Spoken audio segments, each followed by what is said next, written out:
Subscribe कीजिए हमारा channel और लेटेस्ट वीडियो नोटिफिकेशन के लिए इस बेल आइकॉन को प्रेस कीजिए और ऑल पे क्लिक कीजिए। Thank you. Hello friends, welcome back to my YouTube channel Tilak academy. आज के इस वीडियो में हम शुरुआत करने वाले हैं प्रीपोजिशन की। इससे पहले हमने क्या देखा था, इसके पहले हमने कंजक्शंस की बात की थी और कंजक्शंस की जो वीडियो मैंने दो बनाई थी, पहले वाले वीडियो में मैंने कुछ कॉन्सेप्ट पढ़ाए थे और दूसरे वाले में हमने उसकी बहुत सारे क्वेश्चंस की प्रैक्टिस की थी। एक्चुअल में जो कंजक्शन होता है वो प्रैक्टिस का ही पूरा खेल होता है। आप जितनी अच्छी प्रैक्टिस कर लेंगे उतना अच्छे से आप क्वेश्चन को बना पाएंगे और धीरे धीरे आपकी एरर्स रिड्यूस होती जाएंगी। ठीक है, कंजक्शन में ऐसा कुछ बहुत ज़्यादा पढ़ने का है नहीं। जितने इंपॉर्टेंट रूल थे वो मैंने बता दिए। मैं आपको बार बार बोल रहा हूँ, फालतू की चीज़ में बिल्कुल नहीं पढ़ा रहा। जो कॉन्सेप्ट इंपॉर्टेंट है, जिन पे बार बार परीक्षाओं में क्वेश्चन आते हैं, उन्हीं की बात हम लोग कर रहे हैं, क्योंकि हमको फिक्स टारगेट है कि हमको एग्जाम को टारगेट करके निकालना है। ठीक है, अभी देखते हैं हम नेक्स्ट पार्ट की। आज से मैं स्टार्ट करूँगा प्रीपोजिशन, और प्रीपोजिशन बड़ा लंबा टॉपिक है, तो जितने भी प्रीपोजिशन हम एक एक करके समझेंगे और इनको बहुत अच्छे से देखेंगे। तो प्रीपोजिशन जो टॉपिक है वो थोड़ा सा लंबा चलने वाला है, तो इसके लेक्चर्स कंटिन्यूसली आते रहेंगे। दो चीज़ें हम कर सकते हैं कि जितने प्रीपोजिशन आज मैंने पढ़ाया है, जो टॉपिक मैंने पढ़ाया उसी के क्वेश्चन में अंदर ले लूँ और वहीं के वहीं प्रैक्टिस कर लूँ, या फिर पूरे प्रीपोजिशन का पहले पार्ट पढ़ लेते हैं और उस पार्ट के बाद में हम क्या करते हैं, सारे एक साथ क्वेश्चन देख लेंगे। तो जैसा आप बोलेंगे वैसा कर लेंगे। अभी मैं बोल रहा हूँ कि बाद में हम क्वेश्चन देख लेंगे, थोड़ा सा पार्ट पहले पढ़ने वाला कवर कर लेते हैं। ठीक है, सो चलिए स्टार्ट करते हैं हम आज के वीडियो से, जो कि होगा प्रीपोजिशन। बहुत अच्छे से आपको देखना है और अंत तक देखना है। ठीक है, चलिए स्टार्ट करते हैं प्रीपोजिशन। तो प्रीपोजिशन होते क्या है पहले ये समझ लेते हैं।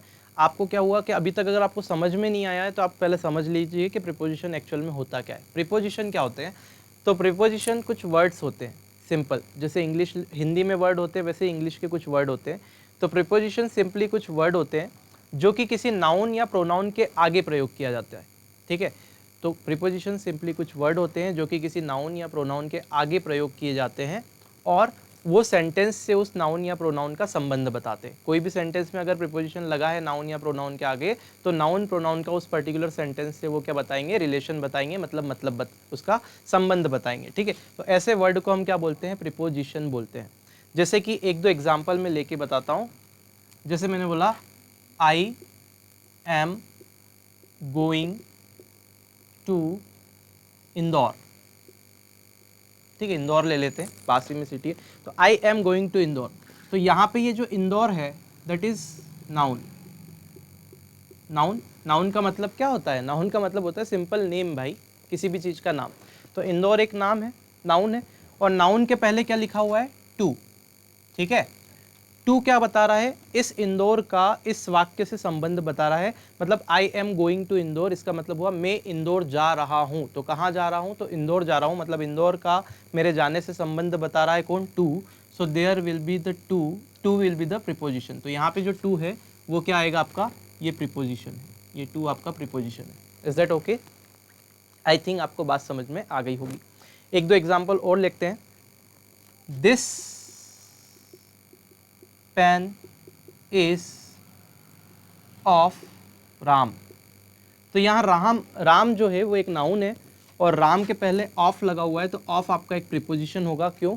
क्योंकि यह पेन राम का है। किसका है? तो भाई राम का है। राम का संबंध पेन से ये वाक्य में बताया गया है, ऑफ के द्वारा जोड़ा है, तो ये ऑफ आपका एक प्रीपोजिशन होगा। ठीक है, अब यहाँ पे हिज आ जाए, हिम आ जाए, ठीक है, हर आ जाए, ठीक है, तो वहाँ पे क्या होता है, हिम हर ये सब क्या होते हैं, प्रोनाउन होते हैं, तो ये प्रोनाउन भी यूज़ कर सकते हैं। तो नाउन या प्रोनाउन का संबंध किसी वाक्य से जो शब्द बताते हैं वो प्रीपोजिशन होते हैं। बड़ी आसानी से आपको ये समझना है। आई होप आप समझ गए होंगे। ठीक है, अब देखते हैं प्रीपोजिशन किस किस परिस्थिति में लगाया जाता है, किस किस कंडीशन में हम लगा देते हैं और कितने टाइप के प्रीपोजिशन होते हैं। ठीक है, तो हम अलग अलग टाइप के कुछ मेनली प्रीपोजिशन को देखते हैं। तो प्रीपोजिशन ऑफ, पहला टाइप होता है टाइम। तो प्रीपोजिशन ऑफ टाइम मतलब जब भी हम समय को बताते हैं, तो समय को बताने के लिए कौन कौन से इंग्लिश में प्रीपोजिशन का यूज़ करते हैं वो हमको देखना है। तो प्रीपोजिशन ऑफ टाइम में हम क्या क्या लेंगे, इन का प्रयोग किया जा सकता है टाइम बताने के लिए, ऑन का प्रयोग किया जा सकता है, इन ऑन, फॉर का प्रयोग किया जा सकता है, सिंस का, एट का, फ्रॉम का, between, during, after, before, by, till, until और फ्रॉम। तो ये जो प्रीपोजिशन मैंने लिखे हुए हैं इन सब का प्रयोग जो है समय को बताने के लिए किया जा सकता है। ठीक है, जब भी हमको टाइम स्पेसिफाइड कुछ बताना होगा तो हम इन पर्टिकुलर प्रीपोजिशंस का प्रयोग करेंगे। और भी होते हैं, तो ये कुछ इंपॉर्टेंट लिखे हैं जो एग्जाम में बार बार पूछे जाते हैं और इनके बहुत इंपॉर्टेंट क्या है हमारे पास में, बहुत इंपॉर्टेंट रूल्स भी है, वो एक एक करके हम देखेंगे। टाइम के लिए अलग, पोजीशन के अलग, ऐसे करके, ठीक है। बहुत अच्छे से पढ़ाने वाला हूँ, आपको बिल्कुल मज़ा आ जाएगा। इसके करने के बाद हम जो रूल पढ़ेंगे, एक्चुअली में मेहनत ही मैंने इतनी की है पहले सब क्वेश्चन को छाट के और कंटेंट को बना के, कि जो हम कंटेंट पढ़ेंगे उसके ऊपर ही आप देखेंगे कि उसी बेस पे कितनी आसानी से आप क्वेश्चन लगा पाते हैं, ठीक है। तो शेयर जरूर कीजिएगा वीडियो को। फिर देखते हैं प्रीपोजिशन ऑफ प्लेस। तो सेकंड पार्ट देख रहे हैं हम प्लेस के लिए प्रीपोजिशन। प्लेस मतलब किसी स्थान को बताने के लिए अगर हम प्रीपोजिशन का यूज़ करें तो that will be called preposition of place, ठीक है। तो क्या क्या हो सकते हैं, तो between, among, amongst, amid, amidst, in, at, on, beside, by, under, behind, over, above, below, in front of, etcetera. तो ये सारे जो प्रीपोजिशन हैं इनका प्रयोग क्या किया जाता है, पर्टिकुलर किसी समय को प्लेस को बताने के लिए, किसी इंसान की पोजीशन को बताने के लिए किया जाता है। जैसे कि आपने बहुत बार एग्जाम्पल सुना होगा, the cat is under the table, मतलब जो बिल्ली है वो टेबल के नीचे है। तो कहाँ अंडर लगता है, कहाँ बिलो लगता है, इसका कॉन्सेप्ट है। क्वेश्चन बहुत बार पूछे गए एग्जाम में, पूरा बहुत अच्छे से बताऊंगा, आपको कभी कंफ्यूजन इसमें रहेगा ही नहीं। एक बार पढ़ने के बाद अब डायरेक्टली पता चल जाएगा कहाँ क्या लगता है, ठीक है। बहुत अच्छे से पढ़ने वाले, पहले समझ तो लो कि क्या करना है। फिर प्रीपोजिशन ऑफ डायरेक्शन। डायरेक्शन का मतलब जब भी हम क्या करते हैं, किसी दिशा को बताते हैं तब भी प्रीपोजिशन का यूज़ करते हैं। और तब कौन कौन से प्रीपोजिशन का यूज़ करेंगे, तब हम यूज़ करते हैं अलोंग का, अक्रॉस का, अगेंस्ट का, अप का, डाउन का, टू का, टूवर्ड का, फॉर का, from, eight, on, etcetera.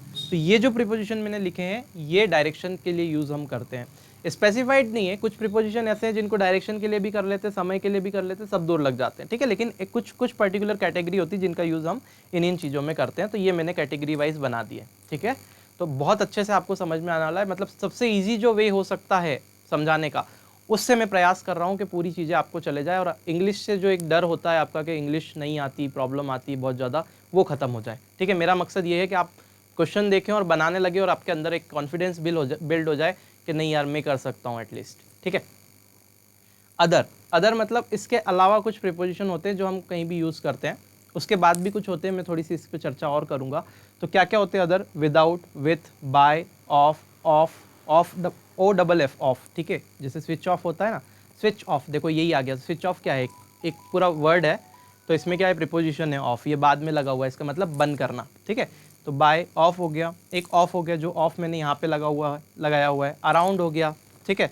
About, beside, accept और एटसेट्रा। एक्सेप्ट का मतलब होता है छोड़ के, किसी चीज़ को छोड़ के, जिनका यूज़ देखेंगे। चलिए ठीक है, ये प्रीपोजिशन की बात हुई कि क्या क्या इसके टाइप होते हैं, अभी सिर्फ ये डिस्कस किया। अब वन हम एक एक करके प्रीपोजिशन, इंपॉर्टेंट जो प्रीपोजिशन है जो एग्जाम में आते हैं और जिस तरीके से उसका यूज़ आता है उसको ध्यान में रखते हुए हम वन बाय वन अपने स्टेप बाय स्टेप पढ़ते जाएंगे।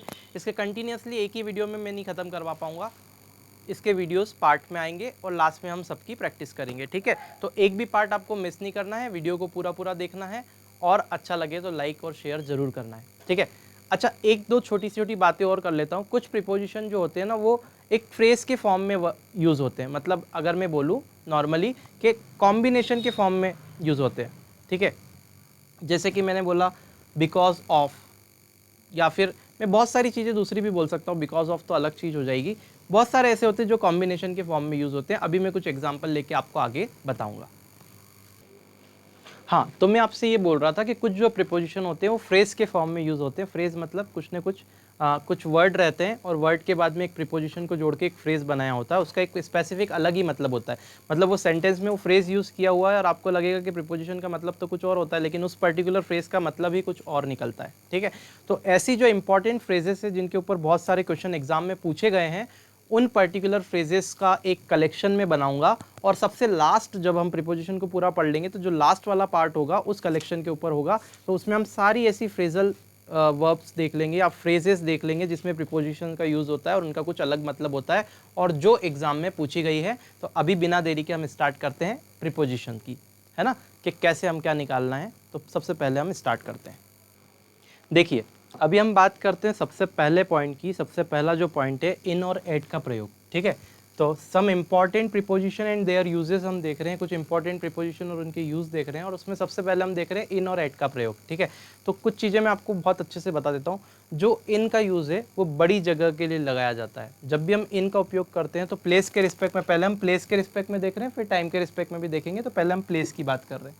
तो प्लेस की अगर मैं बात करूँ तो इन का प्रयोग जो होता है वो बड़ी जगह के लिए लगाया जाता है। इन सपोज बहुत बड़ी प्लेस के लिए, अगर बहुत बड़ी प्लेस के अंदर कोई चीज़ है तो इन का मतलब होता है में, है ना, और इसका प्रयोग बहुत बड़ी प्लेस के लिए किया जाता है। जबकि एट का प्रयोग जो होता है वो एक स्पेसिफिक छोटी चीज, छोटी जगह के लिए को दर्शाने के लिए किया जाता है। ठीक है, तो मैंने यहाँ पे लिखा हुआ है इनका जो प्रयोग है वो मे के रूप में अर्थ में किया जाता है और बड़े स्थान लॉन्गर प्लेस के लिए बताया जाता है। जैसे कि अगर किसी देश में, किसी राज्य में, किसी महानगर में, है ना, किसी शहर आदि में किसी चीज़ को बताना हो तो इनका प्रयोग किया जाता है। जबकि एट का प्रयोग छोटी जगहों के लिए किया जाता है, स्मॉलर जगह, जैसे कि कोई मोहल्ला, गांव या शहर को आपको बताना हो स्पेसिफिक, तो एट का प्रयोग किया जाता है। अब कहाँ इन और कहाँ एट लगाना है वो सेंटेंस को देख के आपको समझ में आएगा, ऐसे समझ में नहीं आता। तो देखिए कैसे, कुछ एग्जाम्पल मैंने लिए हैं जिससे एग्जाम्पल भी ऐसे लिए जिससे सारा कन्फ्यूजन आपका दूर हो जाए। जैसे मैंने बोला आई लिव इन मध्य प्रदेश, तो यहाँ आई लिव इन मध्य प्रदेश बिल्कुल करेक्ट है, क्योंकि मध्य प्रदेश जो है एक बहुत बड़ा राज्य है। तो मध्य प्रदेश में मैं कहीं भी रह सकता हूँ, तो कोई स्पेसिफिक जगह नहीं बताई मैंने, सिर्फ बताया कि आई लिव इन मध्य प्रदेश, तो ये बड़ी जगह, इसके लिए इन लगाया। फिर मैंने बोला आई लिव इन इंदौर, तो यहाँ पे भी इंदौर क्या है, इंदौर भी अपने आप में इस सेंटेंस के अकॉर्डिंग, आपको हमेशा सेंटेंस के अकॉर्डिंग देखना है, तो इस सेंटेंस के अकॉर्डिंग इंदौर भी अपने आप में क्या है, एक बहुत बड़ी जगह, एक वास्ट जगह है इंडिया में इंदौर भी। तो इंदौर में भी एक बहुत सारे स्पेसिफिक पॉइंट हो सकते हैं। ठीक है, तो आप खुद ही अपने आप अंदर से रियलाइज आपको फील आने लगेगा थोड़े टाइम के बाद। तो इन आई लिव इन इंदौर ये भी बिल्कुल करेक्ट है, ये गलत नहीं है। ठीक है, लेकिन अगर मैं इन दोनों सेंटेंस को कंबाइन कर दूं, क्योंकि एमपी के अंदर इंदौर है, तो मैं ये बोलूँगा I live in MP at Indore. ठीक है, क्योंकि मैं एमपी में रहता हूँ, मध्य प्रदेश में, लेकिन कहाँ पे, तो इंदौर में। तो अब यहाँ पे इंदौर एक स्पेसिफिक जगह हो गई कि एमपी में इंदौर। ठीक है, सो आई लिव इन एमपी, इसके आगे इन आया और एट इंदौर के आगे एट आया। ठीक है, ये कन्फ्यूजन को दूर करने का सबसे बढ़िया तरीका। फिर देखते हैं fourth, India and Pakistan are in Asia, तो इंडिया और पाकिस्तान दोनों कहाँ है, एशिया में है, तो इन आया क्योंकि एशिया बहुत बड़ा है। फिर देखेंगे I run institute at Vijaynagar, तो मैंने बोला मैं इंस्टीट्यूट चलाता हूँ कहाँ, तो विजयनगर में, तो मैंने बोला एट विजयनगर। ठीक है, तो एट विजयनगर एक स्पेसिफिक जगह बता दी मैंने कि उसी पॉइंट पे। ठीक है, तो विजयनगर में। क्लियर है, कोई प्रॉब्लम तो नहीं है। तो आई थिंक ये आपको चीज़ें बिल्कुल क्लियर हो गई होगी। कहाँ हम इनका करेंगे, कहाँ एट का, तो इनका प्रयोग बड़ी चीज़ के सामने, बड़े प्लेस के पहले करते हैं बताने के लिए, और एट का प्रयोग स्पेसिफिक छोटी चीज़ के लिए, छोटी जगह को बताने के लिए किया जाता है। ठीक है, ये हुई प्लेस की, स्थान के रिस्पेक्ट में बात। अब बोलते हैं टाइम के रिस्पेक्ट में, कि हम टाइम के रिस्पेक्ट में कहाँ इन लगाएंगे, कहाँ एट। इस पे भी क्वेश्चन बने हुए हैं, अगला जो बता रहा हूँ उस पर भी बने हुए हैं। ठीक है, देखते हैं। देखिए, अब इन और एट का प्रयोग हम टाइम के रिस्पेक्ट में देखते हैं कि टाइम के रिस्पेक्ट में कैसे करेंगे। तो नॉर्मल सी बात, एक बात आपके दिमाग में आपको फिट रखनी है कि अगर इन का यूज़ होगा तो वहाँ बड़े टाइम की बात होगी, और एट का यूज़ जब भी होगा तो वहाँ स्पेसिफिक टाइम की बात होगी। जैसे कि प्लेस के लिए हमने देखा था, बड़ी प्लेस के लिए इन, स्पेसिफिक प्लेस के लिए एट, तो वैसे ही एक बड़ा पीरियड ऑफ टाइम अगर रहेगा तो वहाँ इन, और एक स्पेसिफिक पॉइंट ऑफ टाइम रहेगा तो वहाँ पे एट का प्रयोग किया जाता है। जैसे कि हम देखते हैं, तो यहाँ देखें इसका प्रयोग पार्ट ऑफ द डे, इनका प्रयोग जो होगा part of day. Part of day मतलब कि जैसे मैंने बोला सुबह तो मॉर्निंग, दोपहर आफ्टरनून, रात नाइट। ठीक है, तो ये वाला जो होते हैं पार्ट ऑफ डे। अब सुबह में बहुत सारा टाइम आता है, 4-5 घंटे की सुबह होती है, फिर 4-5 घंटे की आपकी दोपहर होती है, फिर 3-4 घंटे की शाम होती है, 5 घंटे की। ठीक है, तो एक लंबा लंबा पीरियड होता है ना। लेकिन अगर मैं स्पेसिफिक टाइम की बात करूं तो वहाँ एट लगाया जाता है। जैसे exact point of time, exact point of time भी कुछ होते हैं, जैसे कि डॉन। डॉन का मतलब होता है भौरी सुबह। भौरी सुबह का मतलब जब आपने देखा होगा जब आप सुबह जल्दी उठते हैं तो आसमान जो होता है लाल लाल होता है, जब जस्ट सूरज उगा नहीं होता है। ठीक है, तो वो जो लाल वाला टाइम रहता है ना पर्टिकुलर, उसको बोलते हैं डॉन, है ना। फिर डे ब्रेक, डे ब्रेक मतलब कि जो डे ब्रेक आपका होता है नॉर्मली जो एक फिक्स टाइम होता है उसी पे होता है। सनराइज मतलब जब सूर्योदय होता है, तो सूर्योदय एक फिक्स टाइम पे होता है, कभी भी नहीं होगा, है ना, तो एक छोटा सा पीरियड ही रहेगा वो। नून यानी कि एक दोपहर, जो भरी दोपहर होती है, नून 12 बजे वाली बात हो रही है। डस्क मतलब होती है शाम, जो शाम होती है ना। डस्क का मतलब होता है जब जैसे उजाला होने वाला टाइम को हम डॉन बोलते हैं, वैसे ही अंधेरा होने वाला जो टाइम रहता है उसको डस्क बोलेंगे।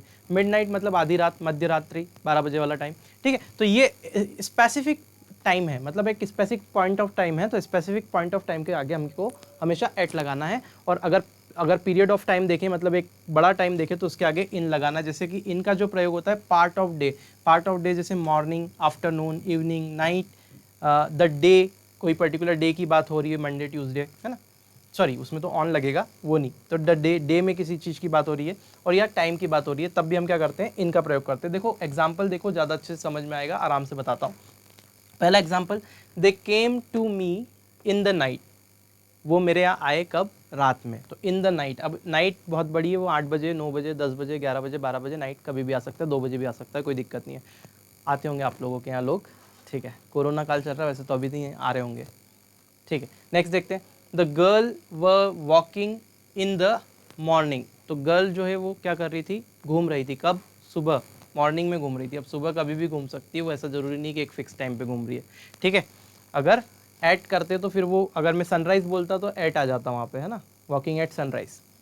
एट का प्रयोग कैसे करेंगे, तो स्पेसिफिक पॉइंट ऑफ टाइम के लिए देखते हैं example, the train will start at 7:45 AM। अब देखो जब भी ऐसा टाइम आ जाता है, मतलब ये फिक्स टाइम है, 7:45 AM, मतलब एक ही बार बजेगी 24 घंटे में, ठीक है। दैट मीन्स यहाँ पे एट आएगा, स्पेसिफिक पॉइंट ऑफ टाइम आ गया। She will meet me at sunrise, मतलब वो हमको सूर्योदय के समय मिलेगी, ठीक है। देखते हैं थर्ड देखते हैं, थर्ड वाला में क्या है, I met my friend at noon, मतलब कि मैं मेरे मित्र से कब मिला, तो नून में मिला, मतलब दोपहर में मिला। दोपहर मतलब स्पेसिफिक टाइम है क्योंकि नून है, आफ्टरनून नहीं, नून, ठीक है। क्लियर है, आई होप ये आपको समझ में आ गया होगा। चलिए ठीक है, तो आज की वीडियो को हम लोग यहीं रखते हैं, इतना ही रखते हैं। तो ये इन और एट का प्रयोग आपने सीखा आज कैसे करते हैं।